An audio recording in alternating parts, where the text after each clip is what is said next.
여러분 안녕하십니까? 뉴스9 윤종호입니다.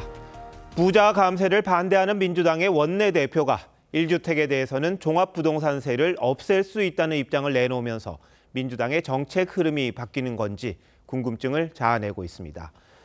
무기력한 여권의 한 방을 먹인 건지 실제 없애려는 건지는 앞으로의 진행 과정을 살펴보면 답이 나올 듯합니다.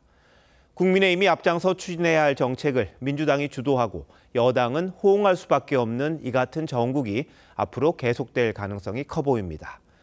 그렇다고 민주당이 부드러워진 것만은 아닙니다. 아직 22대 국회가 열리지도 않았는데 일부 당선인들이 국회 앞에 농성천막부터 쳤습니다. 압도적 의석을 갖고 있는데도 힘없는 소수당의 투쟁 방식을 택한 걸 어떻게 봐야 할지요. 오늘 뉴스9 첫 소식은 종부세 폐지라는 당근과 천막 농성이라는 채찍을 동시에 내놓는 민주당의 모습으로 시작합니다. 노무현 정부 때 만든 종부세를 거의 20년 만에 손질하는지, 그렇다면 의도가 뭔지 최원희 기자가 알아봤습니다. 민주당 박찬대 원내대표는 실거주하는 1주택자를 종합부동산세 과세 대상에서 제외하는 방안을 검토할 수 있다고 했습니다.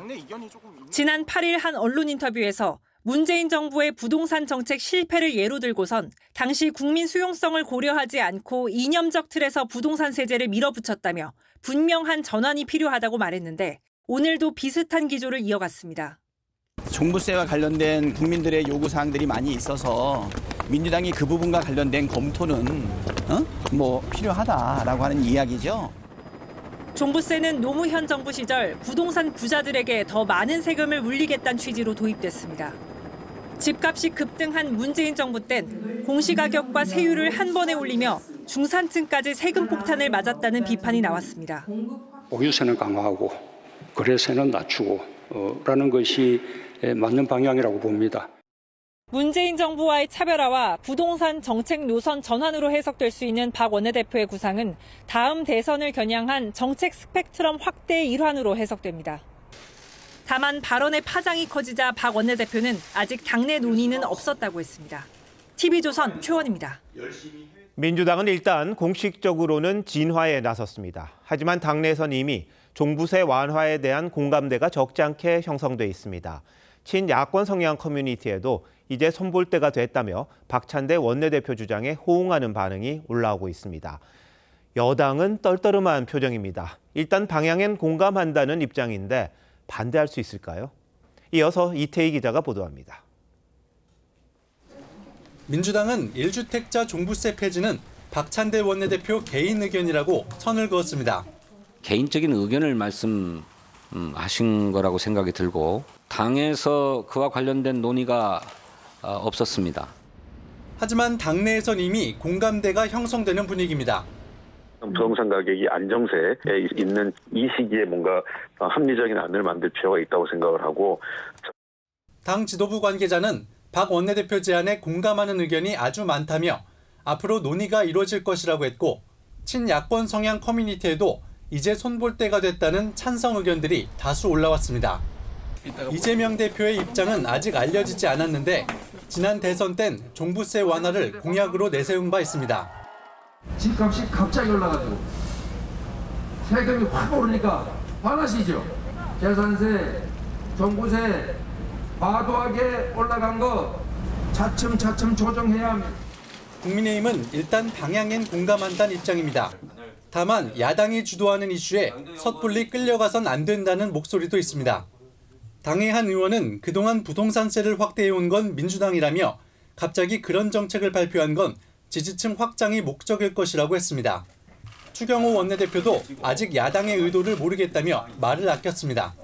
TV조선 이태희입니다. 보신 것처럼 민주당에서 1주택자에 한해서 종부세를 없애자는 주장이 나오자 정치권이 술렁이고 있습니다. 가능한 건지, 부동산 시장엔 영향이 미치는 건지 한번 따져보겠습니다. 자, 김자민 기자, 종부세는 민주당이 예전 열린우리당 시절에 채택했던 정책이죠? 네, 종부세는 2005년 노무현 정부 당시 상위 1%의 고액 자산가를 겨냥해 도입했습니다.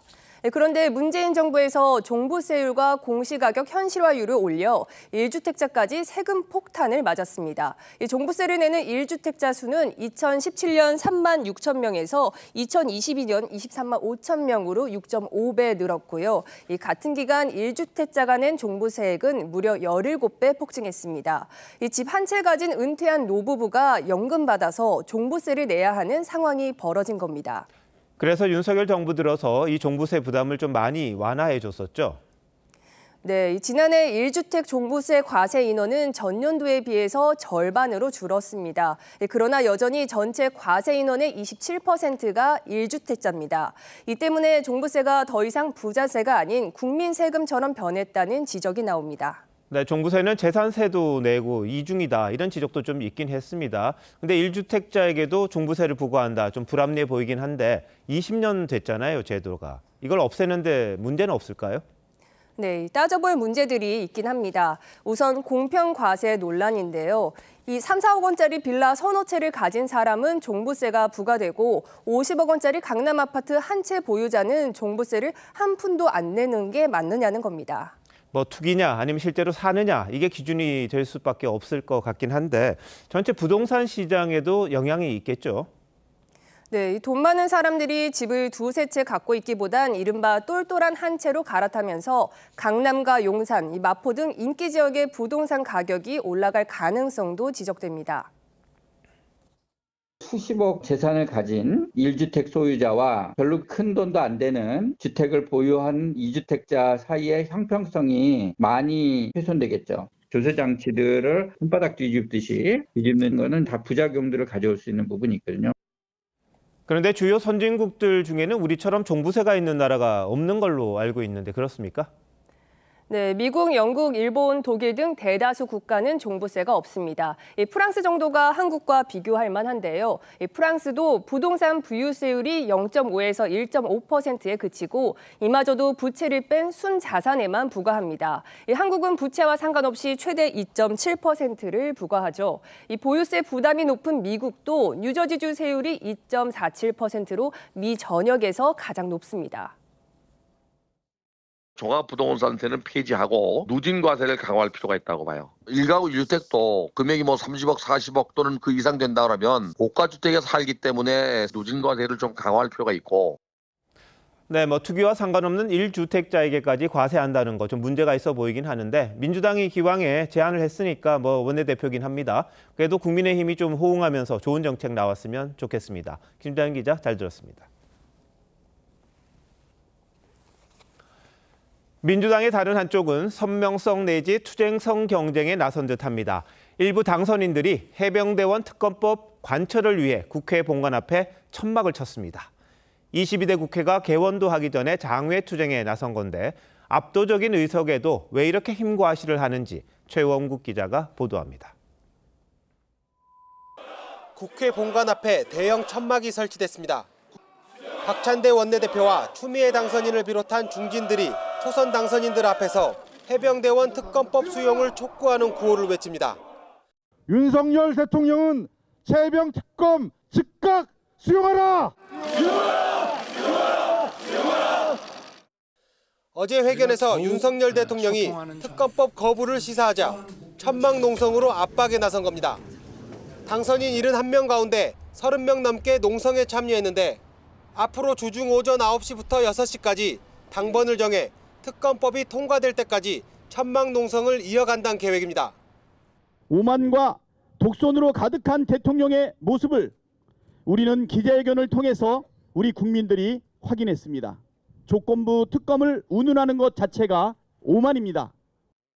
22대 국회가 문을 열기도 전에 장외 투쟁에 들어간 건데 당내에서도 등원 전부터 완력 행사부터 하는 건 부적절하다는 비판이 나왔습니다. 민주당은 또 이재명 대표가 총선 때 공약한 전국민 25만 원 지원은 특별법을 발의해 처리하겠다고 했습니다. 법안의 구체적 행정 집행 대상과 방식을 담는 처분적 법률 아니냐는 지적엔 부인했습니다. 법안이 만들어져서 예산을 마련해서 국민에게 지급하기까지는 전부 행정행위로 이루어지는 일이기 때문에 처분적 법률을 보기 어렵다. 민주당은 법에 따라 정부가 예산을 마련해 집행하기 때문에 정부의 예산 편성권 침해가 아니라고 했지만 국민의힘은 헌법재판소에 제소하겠다는 입장입니다. TV조선 최원국입니다. 취임 2년을 맞은 윤석열 대통령은 어제 기자회견에 이어 오늘은 청계천과 전통시장을 찾아 소통을 이어갔습니다. 기자실도 찾아 가볍게 대화를 나눴는데 문제는 지지율입니다. 다른 대통령의 취임 2주년과 비교하면 역대 최저라 민심을 되돌리기 위한 노력이 계속될 걸로 보입니다. 조성호 기자입니다. 점심시간 직장인들로 가득한 서울 청계천에서 윤석열 대통령이 시민들과 인사를 나눕니다. 안녕하세요. 네, 안녕하세요. 깜짝 방문한 대통령을 마주친 시민들은 반가운 반응을 보였습니다. 청계천에 자주 오세요? 예. 취임 2주년을 맞아 별도 행사 대신 시민들을 만난 윤 대통령은 물가 안정을 강조했습니다. 자주 나와서 물가 좀 체크도 좀 하고. 전통시장을 찾아선 장바구니 물가를 잡는 데 정부 역량을 총동원하겠다고 했습니다. 수수료율이 너무 비싸. 그러면은 물가도 같이 올라갈 수밖에 없거든요. 좀 싸게 이용하시고 네. 좋은 말씀 고맙습니다. 두 일정 모두 최근 임명된 김주현 민정수석이 함께 했는데 통상 외부 행사의 모습을 드러내지 않았던 역대 민정수석과 달리 민심 청취 기능에 집중하겠다는 의지로 풀이됩니다. 공석이었던 시민사회 수석엔 전광삼 전 비서관을 임명해 3기 참모진 개편도 마무리했습니다. 가장 낮은 자세로 가장 넓게 그리고 더 깊게 세심하게 듣겠습니다. 하지만 취임 3년 차를 맞은 윤 대통령의 지지율은 24%로 역대 대통령 중 가장 낮은 수치를 기록했습니다. 윤 대통령은 어제 회견에 이어 오늘도 이곳 기자실을 예고 없이 찾아 인사를 나눴는데 소통 강화 행보가 지지율 반등으로 이어지기까진 다소 시간이 걸릴 거란 전망이 나옵니다. TV조선 조성호입니다. 지금 여권 최대의 관심 인물은 한동훈 전 비대위원장입니다. 총선에 실패하고 여당 내에서 대표 출마를 견제하는 목소리가 높지만 그럴수록 인기는 높아지고 있습니다.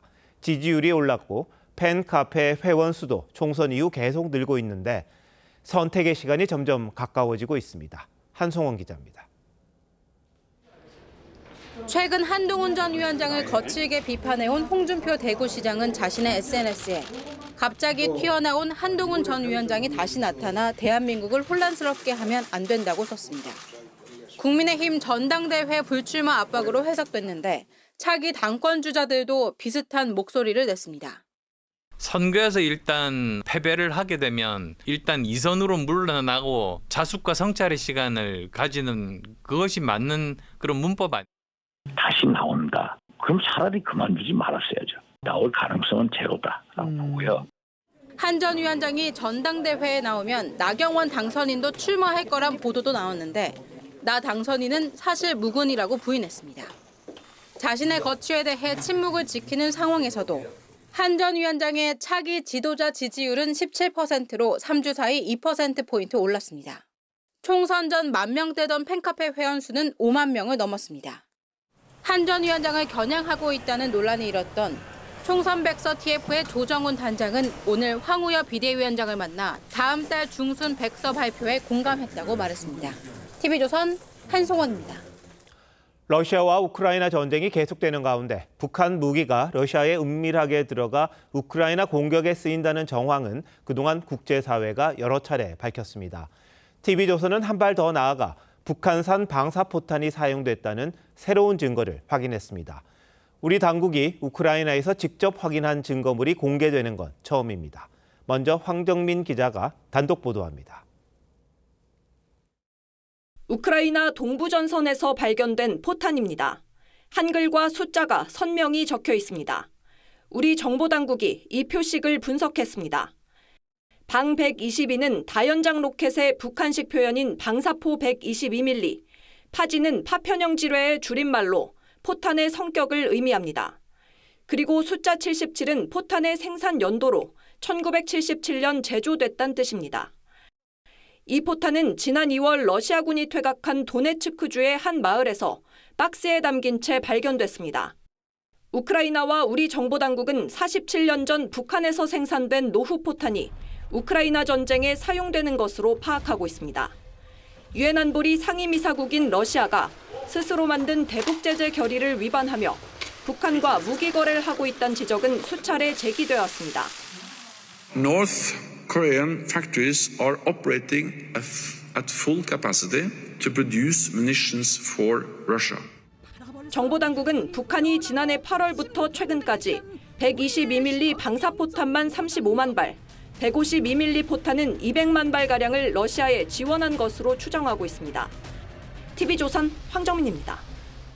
지금 보신 것처럼 북한이 보낸 방사포탄, 생산된 지 47년 된 재고 물량이었습니다.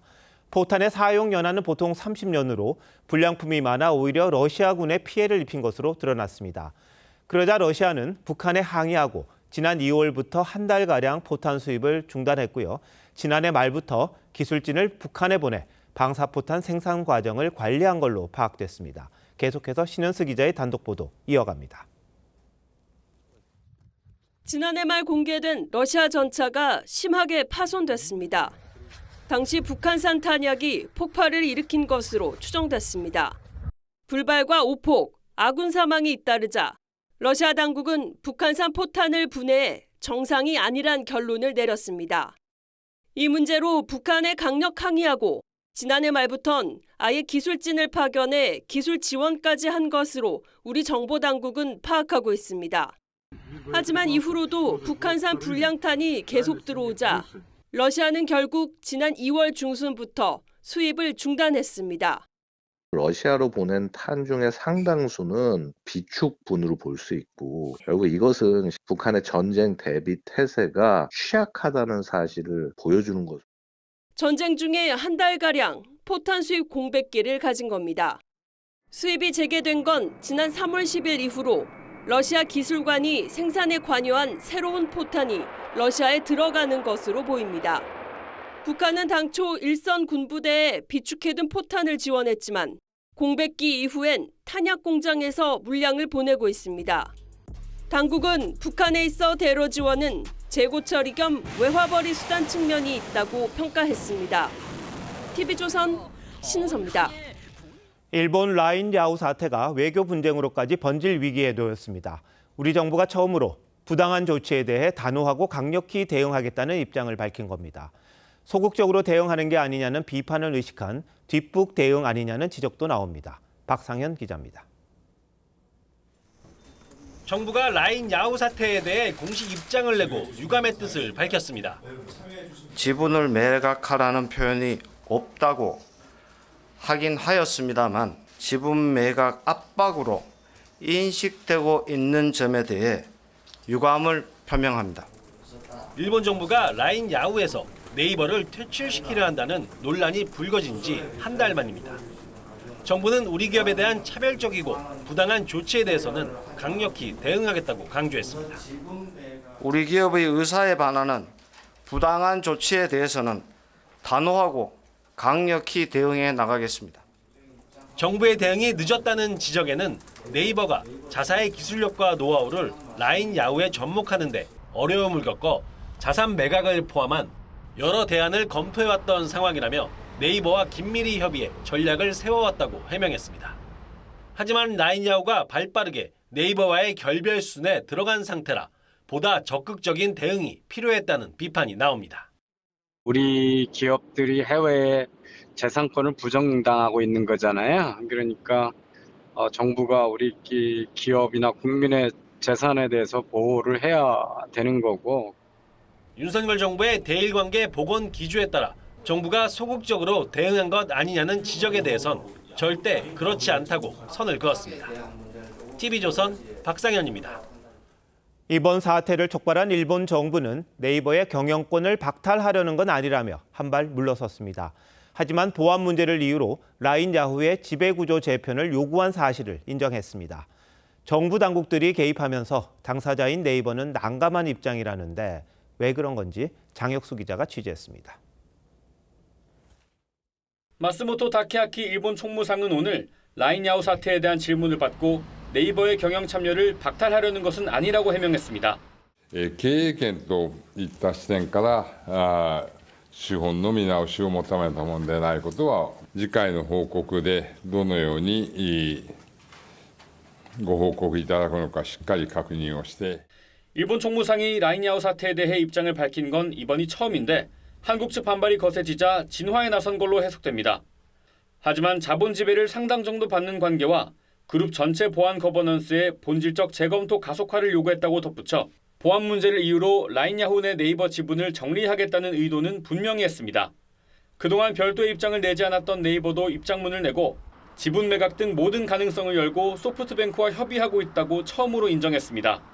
네이버는 라인야후 사태가 외교 문제로 번질까 우려하면서 출구 전략을 고민 중인 것으로 알려졌습니다.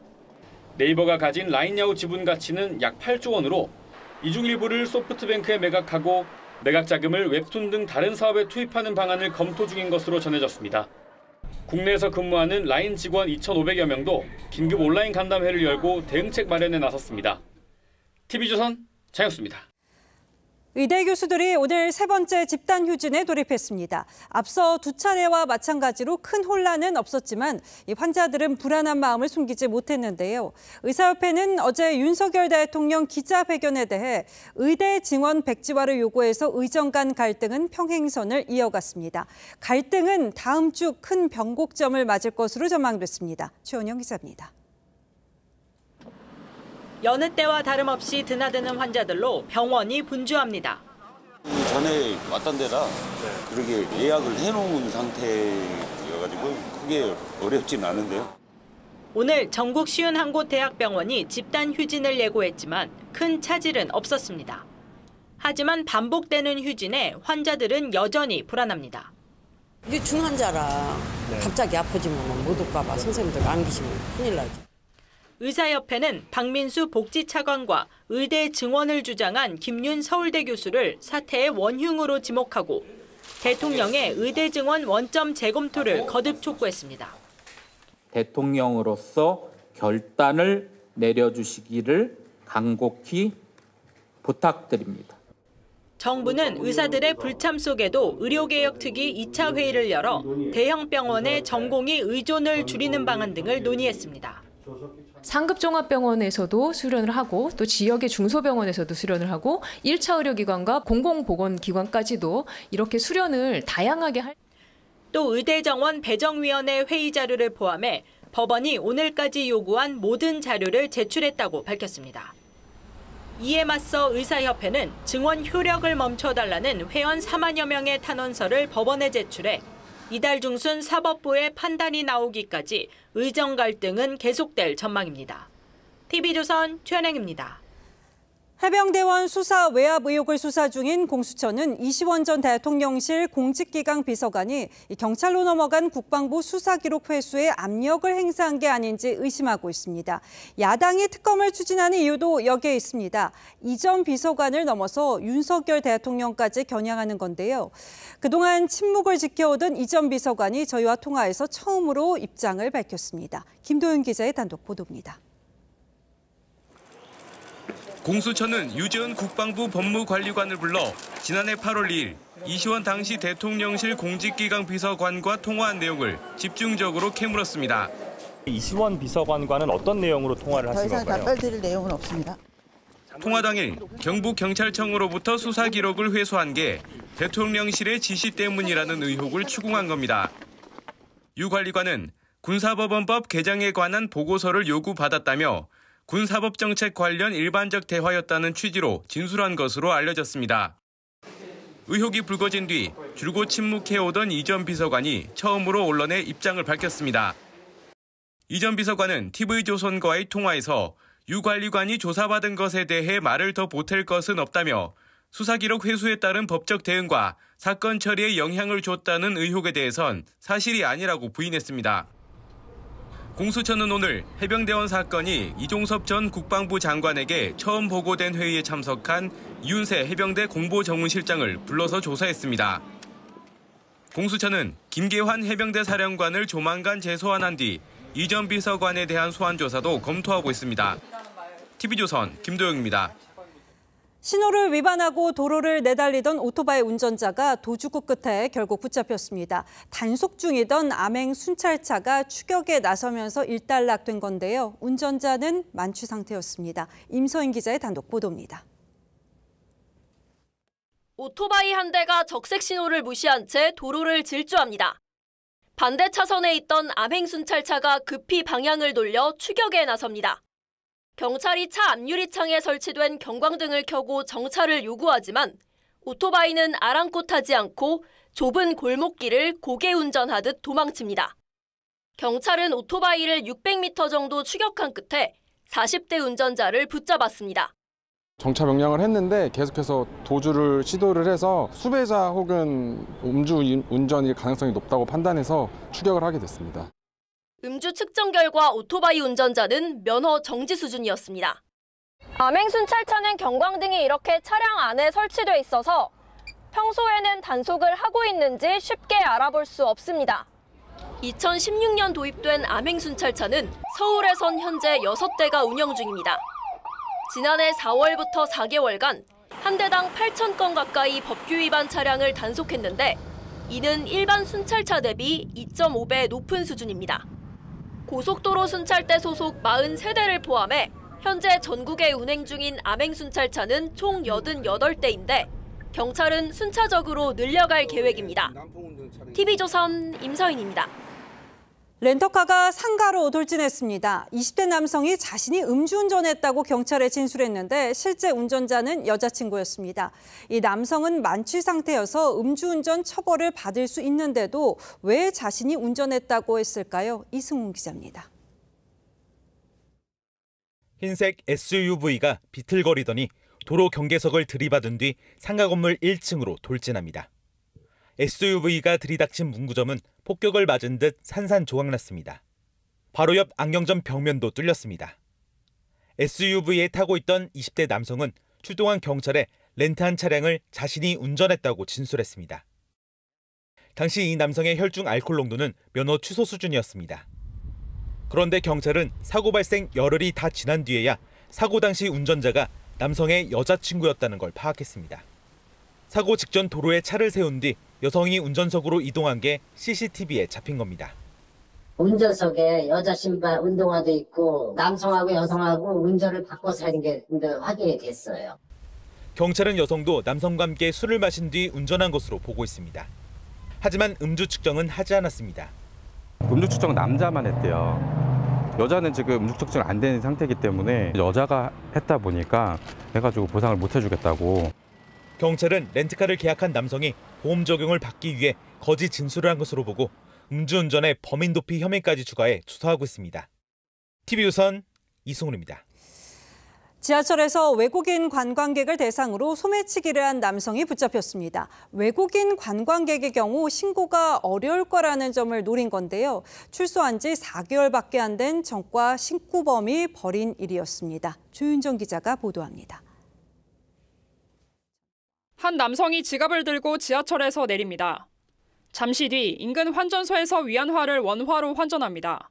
남성은 다음 날에도 혼잡한 지하철 승강장에서 외국인 관광객의 가방에서 현금을 훔친 뒤 다음 역에 내려 현금을 세어봅니다. 남성은 지하철 내에서 이렇게 열린 가방을 든 여성들을 골라 돈과 지갑을 훔쳤습니다. 경찰은 보름 만에 경륜장에서 남성을 붙잡았습니다. 주거지를 앞선다는 주거지 수사할게요. 두 차례에 걸쳐 현금 50만 원과 700위안 등 60만 원 상당의 돈을 훔쳤는데 관광객들은 신고하기 쉽지 않다는 점을 노렸습니다. 이 남성은 절도와 소매치기 등 전과 19범으로 출소한 지 4개월 만에 또다시 범행을 저질렀습니다. 출소한 지 사흘 된 또 다른 남성도 지하철에서 소매치기를 하다 경찰에 붙잡힙니다. 전동차 안에서 여자 그 가방 가운데 지퍼시고 지갑까지 하신 것 때문에 영장이 발부가 됐습니다. 혼잡한 출퇴근길 지하철에선 가방을 앞으로 매는 등 각별한 주의가 필요합니다. TV조선 조윤정입니다.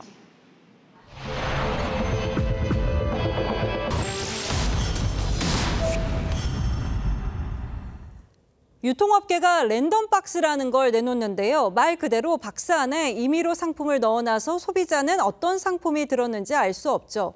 소비자는 원하는 물건이 들어있길 기대하면서 구매하지만 상술이 없을 리 만무합니다. 이 상술이 완구용품에 적용되면 등골이 휘는 건 부모입니다. 소비자탐사대 김혜나 기자입니다. 고사리 손으로 눈을 가린 채 상자를 열어보는 아이 얼굴에 희비가 엇갈립니다. 노라핑이다! 꼬라핑도 좋아요? 속이 보이지 않게 밀봉한 상자에 캐릭터 인형을 무작위로 넣어 파는 이른바 랜덤박스입니다. 어린이 사이에 인기가 높은 8종의 인형 중 상자 하나에 1개 종류만 넣어 파는 겁니다. 아이들은 자기가 원하는 인형이 나올 때까지 12,000원짜리 상자를 반복해서 사달라고 떼를 씁니다.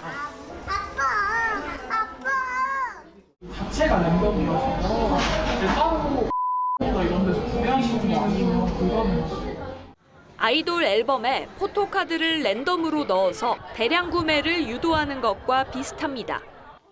부모들은 분통을 터뜨립니다. 진짜 10만 원 그냥 넘어가는 경우도 있긴 하더라고요. 8개 중 1개를 골라낼 확률은 12.5%로 원하는 인형을 갖고 싶어하는 아이들을 상대로 회당 12,000원의 확률 게임을 강요하고 있는 겁니다. 온라인 중고장터에선 웃돈을 얹어서라도 아이가 원하는 인형을 찾으려는 부모들이 줄을 잇습니다. 이게 5살, 6살인데 전부 다 샀죠. 거의 다 샀어. 거는 안 사고. 근데 이거는 그렇게 팔아요. 나쁜 놈들이죠. 어린이들이 주고객인 완구업계가 동심을 악용한다는 비판도 높습니다.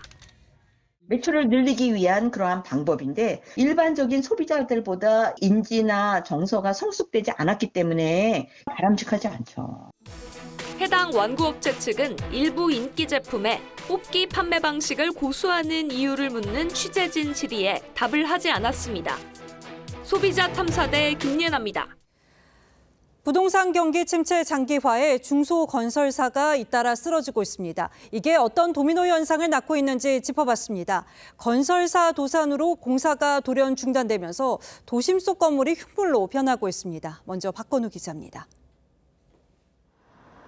17층에서 공사가 중단된 광주 도심의 한 건물. 1층에는 유치권 행사 중이라는 현수막이 내걸렸고 고층 부근에는 강풍에 떨어져 나간 자재물이 위태롭게 매달려 있습니다. 관리를 안 하니까 저게 떨어질 위험도 있잖아요. 관리를 계속 해야 되는데 그래서 저희들도 상당히 불안합니다. 이 건물을 시공하는 업체는 지난달 29일 법원에 회생 신청을 제출했습니다. 2천억 원이 넘는 부채를 갚지 못해 회생 절차를 밟고 있는 겁니다. 올 들어 지난달까지 폐업 신고된 종합건설사는 전국 187곳으로 2011년 이후 가장 많습니다. 부도로 공사가 중단된 건물 처리는 쉽지 않습니다. 그 재산권을 인수를 해서 완공을 하는 이런 방법인데, 근데 이게 전반적으로 건설의 경우 약간 어렵다 보니까 장기간 방치될 가능성이 높은 겁니다. 방치 기간이 길어질수록 인수자 찾기는 더 어려워집니다. 골조 부식 등으로 안전에 문제가 생길 수 있어서인데 대전의 이 15층짜리 건물은 16년째 방치되고 있습니다. 정기적으로 안전 점검만 하고 이제 공사 재개가 되면 저희도 이제 최대한 행정적으로 지원할 수 있는 것. 부산의 이 폐건물은 공포 체험장으로 변했습니다. 여기 젊은 애들 막 밤새면 모여가지고 재활을 하다 보니까 본드 비닐봉지하고 많더라고요. 민원이 제기돼도 자치단체가 할 수 있는 건 시공사에 출입 금지를 요청하는 게 사실상 전부입니다. TV조선 박건우입니다. 중소건설사 자금난은 학생 불편으로도 이어지고 있습니다. 신설학교 공사가 차질을 빚으면서 학생들이 멀리 떨어진 학교로 등하교를 해야 하는 건데 김창섭 기자가 취재했습니다. 경기도 파주의 한 신축 초등학교 부지입니다. 건설 장비가 멈춰서 있고 공사 인부들도 보이지 않습니다. 공터에 쌓인 흙더미 모습은 한 달 넘게 그대로입니다.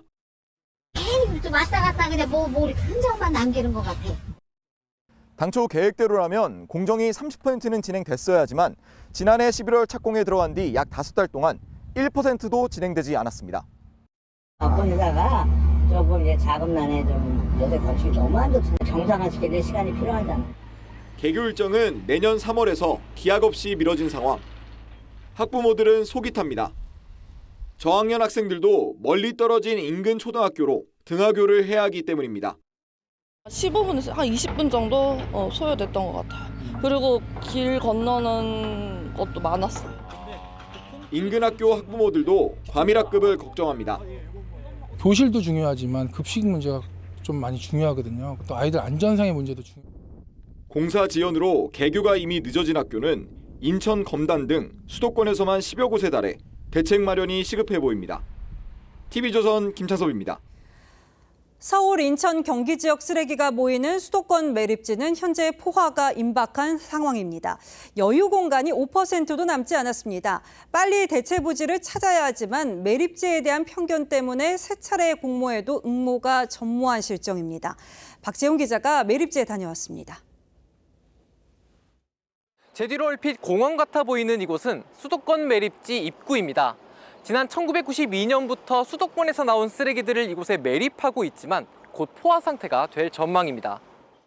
103만 제곱미터 부지에 조성된 제3-1 매립장에는 하루 평균 3,000톤의 쓰레기를 매립합니다. 그 위로 흙을 20cm 덮고 탈취제까지 뿌려 악취를 방지합니다.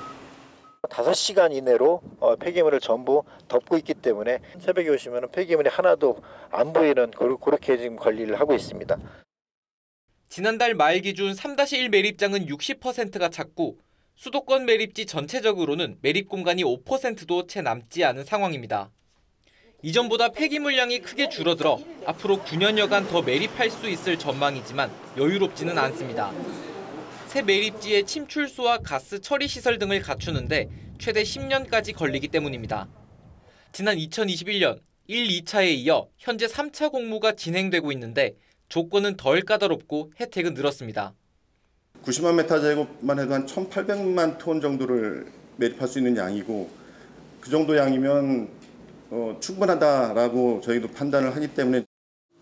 하지만 대체 부지를 유치하겠다는 지자체는 아직 한 곳도 없는 상황. 3차 공모 마감일은 오는 6월 25일입니다. TV조선 박재훈입니다. 한국형 전투기 KF-21이 지난주 시험 비행에서 국산 전투기 최고 속도인 마하 1.8을 돌파했습니다. 최근 인도네시아가 부담해야 할 개발 분담금이 대폭 삭감돼 논란이 됐던 그 전투기인데요. 그래도 아직 기술 개발은 순조롭게 진행 중이라 다행입니다. 윤동빈 기자가 단독 보도합니다. 국산 전투기 KF-21 보라매가 굉음을 내며 하늘로 솟구칩니다. 미 항공모함 함재기 F-18 슈퍼호넷의 엔진을 40% 국산화에 탑재했는데 순간 추력이 말 4만 4천여 마리가 끌어당기는 힘과 맞먹습니다. 지금까진 시속 400에서 800km로 저속 비행하며 기체 안정성과 미사일 작동을 시험해왔는데 지난 2일 시험 비행에서 기체 최고 속도 마하 1.8을 처음 돌파한 것으로 확인됐습니다. 음속의 2배 가까운 마하 1.8은 시속 2,200km로 국산 전투기 FA-50은 물론 미국에서 도입한 우리 공군의 전략자산 F-35A보다도 빠른 속도입니다. 현대 공중전은 스텔스 능력과 레이더 성능이 좌우하지만 최고 속도가 높을수록 기동성과 생존력이 올라가기 때문에 여전히 전투기에 있어서 매우 중요한 부분이라고 할 수 있습니다. KF-21은 지난 8일 중거리 공대공 미사일 미티어의 실사격 시험도 성공했습니다. 국산 레이더로 87km 밖에서 비행 중인 무인기를 추적해 격추하는 능력을 시험한 건데 유로파이터, 라팔, 스웨덴의 그리펜에 이어 미티어 실사격에 성공한 세계 네 번째 전투기가 됐습니다. 인도네시아의 분담금 삭감 논란 속에서도 최고 속도 돌파와 중거리 미사일 실사격에 성공하면서 본격 양산을 위한 기술 개발은 차질 없이 진행될 거란 전망이 나옵니다. TV조선 윤동빈입니다.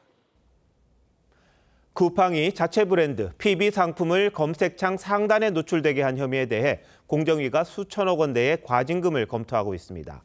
최대 5천억 원대에 이를 거란 전망도 나오는데 알리, 테무 등 중국 쇼핑 플랫폼의 저가 공세로 이익이 크게 준 쿠팡 입장에선 엎친 데 덮친 격이 됐습니다. 송병철 기자입니다. 평소 쿠팡을 자주 이용하는 직장인 백수진 씨.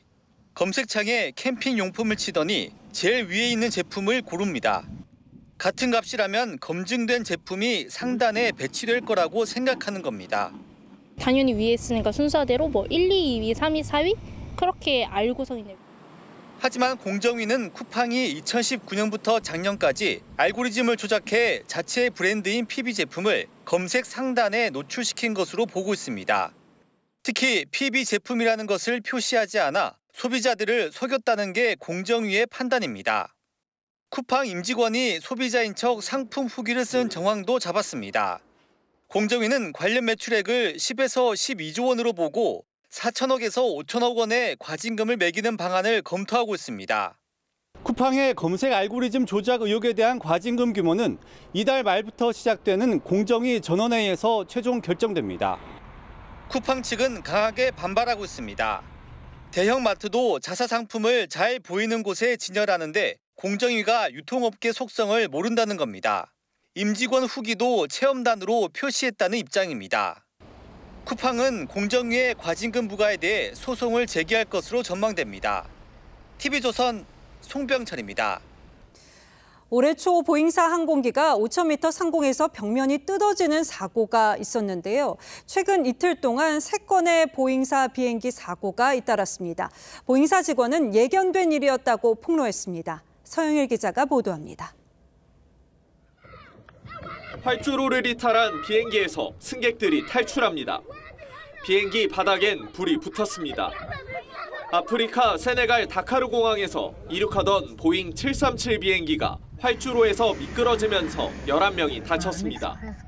ñu daal di nag tëj aéroport bi pour dégager piste bi déjà donc avion mënatul woon wàcc mënatul woon dem passagers yi nga xam ne dañoo gaañu jël leen en charge rapidement service aéroport yi.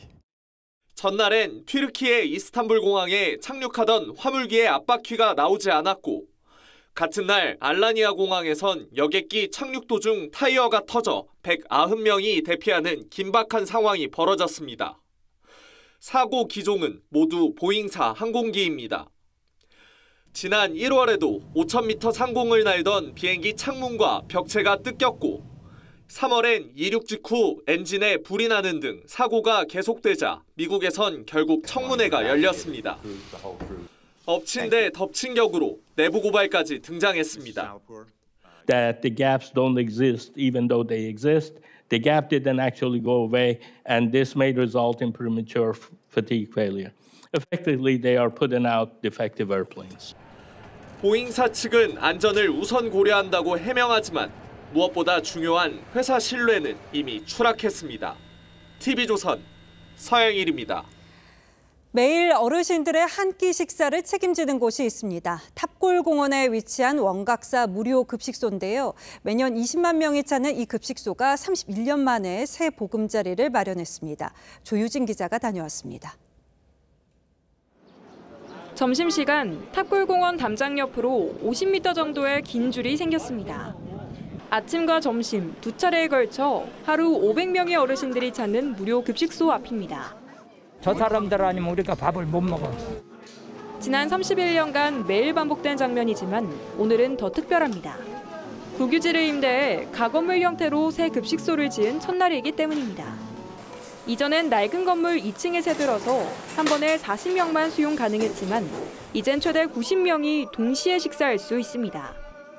건물 2층에 있던 급식소가 1층으로 옮기면서 몸이 불편한 어르신들도 편하게 이용할 수 있게 됐습니다. 공간이 너무 협소하고 위험해서 어르신들이 비가 오나 눈이 오나 바깥에서 상당히 기다려야 되는데 민간 후원금으로만 운영되는 이곳은 1953년 문을 연 뒤 매일 500명, 연간 20만 명에게 따뜻한 한 끼를 대접해왔습니다. 요즘은 치솟는 물가로 더 좋은 음식을 대접 못하는 게 아쉽습니다. 김 옛날에 4,000원, 5,000원 쓰던 게 지금 10,000원이 넘어가요. 노인 빈곤율 40%로 OECD 국가 중 가장 높다 보니 끼니를 걱정하는 노인들에겐 여전히 온정의 손길이 절실합니다. TV조선 조유진입니다. 상업주의 미술을 겨냥한 풍자로 예술 테러리스트로 불리는 영국 예술가 뱅크시의 작품이 우리나라를 찾았습니다. 대표작 풍선과 소녀를 비롯해서 국내 최대 규모 전시입니다. 장동욱 기자입니다. 15억 원이 넘는 고가에 낙찰된 순간 숨겨진 장치가 작동하며 여러 갈래로 찢어지는 그림. 가격이 곧 작품의 가치가 되는 상업주의 예술을 통렬히 풍자한 뱅크시의 대표작 풍선과 소녀입니다. 깜짝 퍼포먼스로 더욱 유명해진 작품은 이후 20배 가까이 뛴 가격에 팔렸습니다. 본명을 비롯한 신상 일체가 베일에 가려진 정체불명 예술가 뱅크시의 작품들이 국내 관객을 찾았습니다.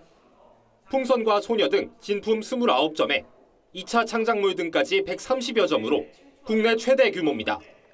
베트남전의 참상을 담은 사진으로 유명한 소녀와 자본주의 대표 캐릭터들이 나란히 손잡은 모습으로 전쟁의 비극을 강조하는 네이팜과 영국 왕실을 꼬집은 원숭이 여왕, 상업주의 사회를 풍자한 바코드 등 현대 사회와 물질주의를 색다른 시각에서 바라본 대표작들이 한자리에 모였습니다. No habla de concepto, esta arte habla de comunicación. So, Banksy hace, la gente entiende. 이 시대에 가장 인기 있는 예술 테러리스트의 작품 세계를 엿볼 수 있는 이번 전시는 10월까지 이어집니다. TV조선 장동우입니다. 미국 NBA는 그동안 미국 선수들의 전유물로 여겨져 왔죠. 이제 이것도 옛말이 되는 걸까요? 올해 MVP 투표 순위 1위에서 4위 모두 미국 선수가 아니었는데요. 세계 농구판에서 미국의 독주가 끝났다는 분석이 나오고 있습니다. 고민성 기자입니다. 2m 11cm의 거구 니콜라 요키치가 가드처럼 장거리볼을 꽂아 넣습니다. 노루 패스에 깔끔한 덩크까지 외곽슛 능력과 볼 핸들링 기술까지 두루 갖춘 세르비아 출신 빅맨이 올해 NBA 최우수 선수로 선정됐습니다. 그 뒤에 2위, 3위, 4위도 모두 미국 국적이 아니었습니다. 78년 NBA 역사상 최초의 일입니다. 농구가 미국의 스포츠라는 고정관념은 이제 역사 속으로 사라졌습니다. 이번 시즌 NBA에서 뛴 미국 국적이 아닌 선수는 무려 125명. 전체의 5분의 1이나 됩니다. 올해를 포함해 최근 6시즌 연속 MVP가 미국인이 아니었습니다. 외곽슛 능력을 토대로 공간 활용을 강조하는 현대 농구 트렌드에 3점 슛을 넣을 수 있는 유럽산 빅맨들의 등장이 이유로 꼽힙니다. 르브론 제임스나 스테픈 커리처럼 정규 시즌 MVP를 받았던 선수들이 조금씩 이제 노쇠화하는 그 단계에 빅맨이 아니면 외곽을 못 쏘면 살아남지 못하는 그런 시대이다 보니까 올해 신인왕을 차지한 빅터 웬반야마는 프랑스 출신입니다. 슬로베니아 출신 가드 루카 돈치치는 특유의 기술과 템포로 이미 리그를 이끌고 갈 젊은 선수로 완벽하게 자리 잡았습니다. 스스로를 드림팀이라고 불렀던 미국 농구 대표팀이 더 이상 드림팀이 아닌 상황입니다. TV조선 구민성입니다.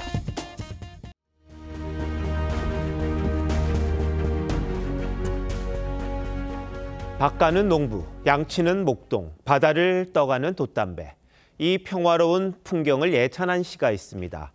날개에 밀랍을 녹여버린 태양 아래 땀 흘리는데 앞바다의 사소한 풍덩 소리. 아무도 몰랐던 이카루스의 익사였다.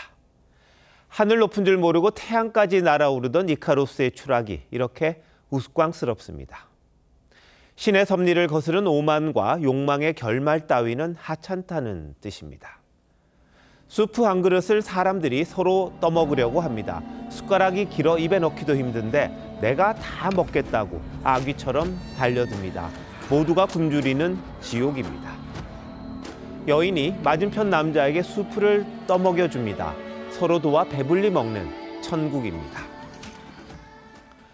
175석 날개를 단 민주당이 대기권이라도 뚫을 기세입니다. 조국 사태와 관련한 수사가 정치 검찰의 사건 조작이라며 특검 추진을 예고했습니다. 이화영 전 부지사가 주장하는 검찰청 술자리, 문재인 청와대의 울산 선거 개입 수사도 특검을 논의 중이라고 합니다. 조 대표는 1심, 2심 모두 징역 2년을 선고받았습니다. 법리를 따지는 대법원 최종심만 남았죠. 정경심 전 교수는 대법에서 징역 4년이 확정돼 복역했습니다. 법원은 울산 선거 사건에 연루된 황운하 의원에게도 1심 징역 3년을 선고했습니다. 검찰이 조작했다는 사건 모두 유죄 판결을 내린 겁니다. 민주당이 하는 말은 대법관을 포함한 판사들도 특검 대상이라는 얘기나 다름없습니다. 술자리 의혹은 검찰이 부인 근거를 댈 때마다 당사자가 시간과 장소, 음주 사실까지 번복했습니다. 그런데도 특검을 추진한답니다. 다음 달 나올 이전 부지사 판결은 이재명 대표 수사와 재판에 직결돼 있습니다. 민주당은 총선 석권을 전지전능한 성배로 여기는 걸까요? 맥베스는 저지른 죄악이 업보로 되돌아오리라는 걸 알았습니다. The inventor of this even-handed justice commends the ingredients of our poison chalice to our own lips. 민주당의 4년 전 총선 압승도 성배가 아니라 독배였습니다. 신의 영역을 넘보다 날개가 녹아 추락한 이카루스처럼 정권까지 내줬으니 말입니다.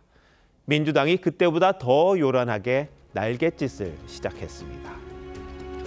5월 10일 앵커 칼럼 오늘 긴 숟가락의 지옥이었습니다.